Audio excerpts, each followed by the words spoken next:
Miss Kia, so we are sitting here in Nairobi, Kenya, the place that I've relocated to and the place that you relocated to, and you've been here for over a decade now, correct? Yeah. Okay, so could you tell everybody what was the reason why? What was your motivation to relocating to Kenya? I always, I'm often asked that question, and I always say it's the people. Hmm. I don't know if that's just too simple to say, Hmm. but it's the people, man. Like when I first came here, in 2011 and landed at Moi, I was first flabbergasted that the country was so developed. Hmm. But somebody said today to me, I think it's a very unique way to explain Kenyan folks, but they're innately welcoming. Hmm. Like everything about them is welcoming. And so coming from the West, we're a very aggressive society. So to come from that aggression to a more calmer kind of peaceful environment, it makes one tend to think like, this might be something. This might be a location that I would consider relocating to. And why do you think that Kenya is becoming such an attractive destination for people like you and I, Black Americans, compared to other places like Ghana, which has attracted the most Black Americans, or even South Africa? Hmm. Again, I have to keep harping on the people, man. I think all of us have the same kind of answer when you think about. I've never been to Ghana, so I can't speak on Ghana. You've been to Yeah, Ghana. I'm sure the people are welcoming in yeah, Ghana. I've been to South Africa. South Africa was welcoming, but it still doesn't have that nostalgic kind of feeling that you get here in Kenya. I mean, it's simple things like if you are backing up. I mean, somebody will go out of their way to be like, "Oh, wait, I'll help you." You know what I mean? And that's it. Or when I first moved here or when I first started coming here, you hit your arm or you drop something, they say, "Oh, sorry." sorry, yeah, You're like, "What?" It takes you aback a bit. You're like, "What are you saying sorry for? I hit my hand." yeah. And so it's that type of environment again that you can't buy. And it also helps you kind of calm down a bit and not be as aggressive. And then we now I can even when we're amongst each other now we also say sorry if Yeah, somebody hits yeah. oh sorry. So it's again I have to say it's the people I think that make it and then how developed the country is. So you get the best of both worlds. You do get the Western vibe, very much so, but you still get that feel of, I guess, Africa, Yeah. right? And so I think that's really important as well. So you've helped relocate many families and individuals here to Kenya. And from doing that work, what are the top three things that you would say your clients overlook when they're planning to relocate to Kenya? Ooh, well, it's a number of things. The first and foremost is preparation, Hmm. making sure that you have the capital to relocate and sustainability. Those two things are going to go hand in hand. And people often look over that. And that's the most important because relocation, as I always say, is a luxury. And why am I saying that? I always break it down because some people say, oh, it's a luxury. What do you mean it's a luxury? Well, no, it is a luxury. The first thing is that you're actually capable of relocating from one nation or one country to another and being able to sustain yourself. That's a luxury because you're going from a more debt-driven society to a debt-free. So everything you pay for is what you can afford, and you have to have a cash flow. Number two is the quality of life, the quality of living. Number three, peace, the quality of healthcare, education, and it's literally changing the direction of your family history where you can move towards now generational wealth. So I would say the second most visible mistake is immigration. Just knowing if you actually qualify to live here permanently. You often see us, and we've all been guilty of it. Jump off the porch. We think that we can live here on the visa, the tourist visa. Start investing, and then something happens, and you can't stay here, and you've put a lot of money into the country where you're not here. Legally, so that you can really obtain or secure your assets that you've been investing in. And then number three, the mindset. The mindset. Um, if you're running away from America, this is me. That's not the correct mindset to have, because you're going to come here with the same mindset. And if something happens wrong or something that you didn't plan happen, you're going to immediately be like, oh my God, I don't know if I was supposed to move here. I can't believe it. That's not the mindset that you want. The mindset that you want is coming to integrate so that you can learn the community, so that when you do have issues with, some of the laws or some of the customs here, it's you can digest it a bit better, right? And so I always say integration over repatriation. I don't even support repatriation, because at the end of the day, we are foreigners relocating to another country. Okay, and so I heard you bring up sustainability for people that are relocating. What is a realistic budget for someone in the first 6 to 12 months in Kenya? What is a realistic budget that they should have? Yeah, I'll say for me, I spent about $30,000 on relocating to Kenya. Now that did include housing, that include me purchasing a vehicle, that include immigration, that included I'm trying to remember what else I did. Oh, did I say housing? Oh, furniture, and some other little things, kidogo, Mhm. things here.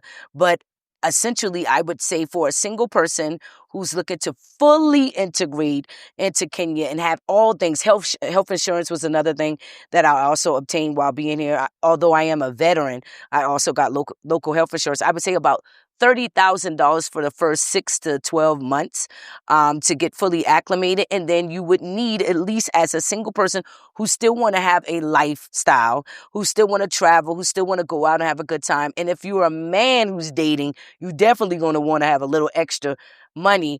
Before I speak for the women first, I'll say if you have between 25 to $3,000, you're living really good, Mhm. and you're staying within your means, and possibly be able to save a little bit of money on the side to travel. For a man, I would say between 25 to maybe 35 $100 if you are a single man that's looking to date. Okay, and so what neighborhoods or cities in general throughout Kenya would you say? So let's just go over the different types of people that move here. You have families, single people, retirees, or digital nomads. What neighborhood in Kenya would you say is best for a family?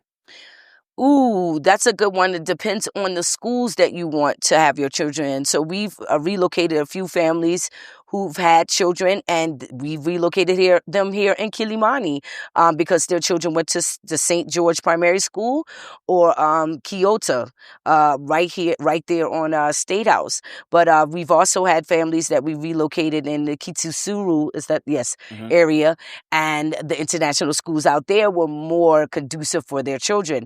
Um, so I would say you can either be here at Kilimani based off of the schools and the comfortability in terms of being kind of centrally located, to the shopping centers and the police stations. Of course, they have them all over Nairobi, the hospitals and things of that nature. Or you can go as far as Kitasuru or Rongai.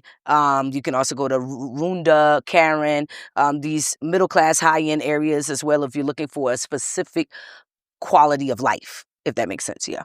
Okay, and so in your relocation services, how do you coach your clients to find trustworthy landlords, drivers, or even service providers to avoid the stereotypical African scams? Yeah, so we hold your hand. We don't do referral based or recommendation based relocation. So we literally built our own vendors that we use in house, and we walk you through the process of connecting you with our vendors and handhold. What does that mean? We have a client right now. You were listening to my call. Hmm. We have a client right now that we took on our real estate tour during our 30-day integration program when we relocate you here. And we found a location that she did agree on. However, she didn't agree on some of the terms in the lease. So what we do is we do have an in-house legal team that actually go line by line on the lease, and whatever recommendation the client make, we advocate on behalf of the client. So the client is not talking directly to the landlord. We're talking to the landlord on behalf of the client. We help the client close out the lease, sign the lease, place and make sure that it's favorable to the client. And so those are some of the things that we do in terms of hand holding, advocating for the client on behalf of client while teaching the client the way to go about it when we're not, do it on behalf of them. Wow, that sounds amazing. That sounds amazing. So, what are the cultural shocks that Americans may face in Kenya, and how do they prepare for them coming here? So that's a good question. I was talking to a client again yesterday, and we were helping her with an issue that happened when she came here the first time.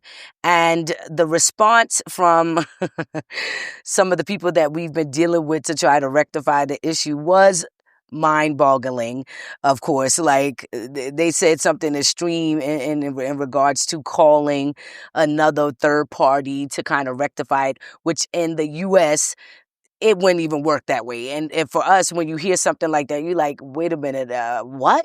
So it's almost there's culture shocks in different sectors of the Kenyan culture. When you look at the justice system here, I mean, that's an absolute culture shock in regards to if you're being stopped on the side of the road for a left turn, but you can see a tire matatu or another vehicle going down the wrong side of the road. No one gets stopped, but I get stopped for doing a left turn, and I'm a foreigner, and you assume that I should know all of the laws within the first couple of days of me being in your country, when it actually works reverse in the States. In the States, they assume you don't know. Here, they assume you do know it. No matter how long you've been here, they assume you should already know everything, which is it's a culture shock, and it kind of make you like think. But then, you're in these people country, so you have to kind of, integrate and fall in line. Okay, and back to the money and opportunities that there are here in Kenya. From the clients that you've worked with, what income streams have you found usually work best for Americans that are relocating here, and which ones tend to fail or are not sustainable? Oh, that's good. So most of our clients, I'll be honest, have been retirees. So it's been easy kind of to relocate them because they have, sustainability in terms of their pension or whatever. We've had a few that had Social Security. You cannot use disability to relocate here. You can only stay here for about 6 months with state disability, and then they will discontinue it. So that's not Mm-hmm. sustainable. That's one of Mm-hmm. the things. Mm-hmm. And then you often do see people come in and say, oh, I'll get Airbnb. Cut it out, people. Unless you are buying an entire commercial building, Mm-hmm. that might not Mm-hmm. be sustainable. If that is your only income, Airbnb is not it. Nairobi is quite expensive. And so something even like what Austin has, if it's almost $800, how much do you think you can put it on the market for Mm-hmm. and really make a profit? Unless you have at least 10 of I was about to these, say 10, yeah. right?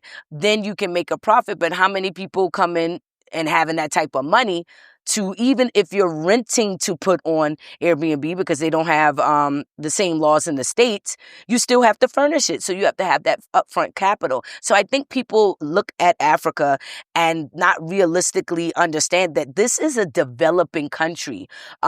This country is also competing with the rest of the world. So there are people that are moving here who absolutely have the coins to be able to do 10 Airbnbs and sustain themselves. But Airbnb is one of the misconceptions that you can come and sustain yourself on just Airbnb. The next one is farming. People think they'll be able to just jump out the window and buy a piece of land. You don't understand the laws when it comes to land ownership. Freehold and leasehold are two different things. And even when you get into the leasehold, you definitely need someone to represent you in a way where they're negotiating the pricing for you. You could be in a situation where you're paying 3 times the amount, and now you've used all of your capital to try to do something that you haven't either researched enough or you just don't have enough capital to do it because it actually costs. And land, let me tell you this, land in Kenya can actually be a bit more expensive than land in the States now. Can you believe it? Really? In certain areas, yeah, in certain areas, especially here in Nairobi, forget about it. So you would have to go in the outskirts. I'm not saying that it's impossible, guys, but that is a reality. And so those are some of the misconceptions I think people have and do when they're looking to relocate here. Okay, wow. I didn't know that land in Nairobi can be more expensive than Yep. in the States. That's insane. So, we want to go to the social aspect of people relocating. How can your clients that relocate here build a social circle quickly without feeling isolated or like they're only hanging around other expats? Oh, okay, yeah, because I was about to say if it's about expats, I can't even answer that. Yeah. I don't really get into the creating the community and WhatsApp groups and all that. I don't. One, for me, because we're providing the service at the end of the day. And when you start getting into social spaces for your clients, it becomes a little bit of a liability. But when you're talking about integrating them into the Kenyan community, for sure, say for instance, like myself, when I relocated here, before I relocated here, I became a Rotarian. So I'm a Rotarian. I'm a part of the Rotary Club of Lovington, and that's an organization that will help you kind of immerse into the Kenya culture as well as give back to the local communities through this organization, and also be able to commune amongst other Kenyans and again. Culturally integrate yourself and kind of put yourself outside, what is it, your comfort zone. Mm-hmm. So those are some of the things that that we do. Organizations, we find local organizations that retirees may be interested in, single moms may be interested in, single women, men, whatever your needs is. We definitely look at those aspects to make sure that we're integrating you into the community. So another question. So a lot of people may have misconceptions about this. How do Kenyans generally receive Black Americans, and what advice would you give to Americans that are relocating to blend in and avoid unnecessary friction with the locals? Kenyans are, as we said before, or as I said before, are super welcoming. So here's the beautiful bit about Kenya. And I don't think I've had this happen to me in the other 9 other African countries I've been to. Kenyans automatically think you're Kenyan. Yeah. I don't think I've had. Have you experienced that in other countries? I don't think I've. No, They not kind of really. knew I was American. Mm-hmm. Here, you have to literally argue with Kenyans and be like, no, no, no. I'm like American. Oh, your mom is Kenyan. No, no. I'm like 14 generations American. And they're like, oh, okay. And it's nothing. Okay, you're American. Welcome. Welcome to Kenya. You will rarely meet a Kenyan that will be like, I've never, in the history of me being here, ever met a Kenyan who said that they don't like us or they don't want us. You may see this online, and that's rare. Yeah. But in real life, not gonna happen. Not gonna happen. So how can you immerse? It's easy to blend in. It's very easy to blend in because they think you're Kenyan anyway. So here's the flip side of that. I thought that I can appreciate me blending in, but at some point I started feeling a certain kind of way because I was like, I like that I'm African American. I like that, we come with our own culture and things like that, but I'm blending in so much everywhere I go. People think I'm Kenyan, and I'm like, I don't think I like how that feels overall. And so I'll tell you really quick, I was in the CBD one night. This was about 2 years ago, and I wasn't even talking. I was just standing there. There's a Kenyan guy walking up. He looked like he was drinking a bit, but he looked like, he could be somebody. And he said, that's a Black American. And I wasn't even talking. And so he walked up close to me, and I was like, how did you know I was Black American? He was like, because the way you were standing. I said, but what? He said, you guys have a different confidence. Mm-hmm. I said, you're the first person today who said I was freaking Black American. Everybody else thought I was Kenyan. So it may make you feel a bit different because you truly blend in here. Yeah, I could definitely agree. I could definitely agree. What he says, we have a different level of confidence that is noticeable anywhere in the world. So when you relocated here to Kenya, what was the most difficult challenge you experienced, and how did you overcome it?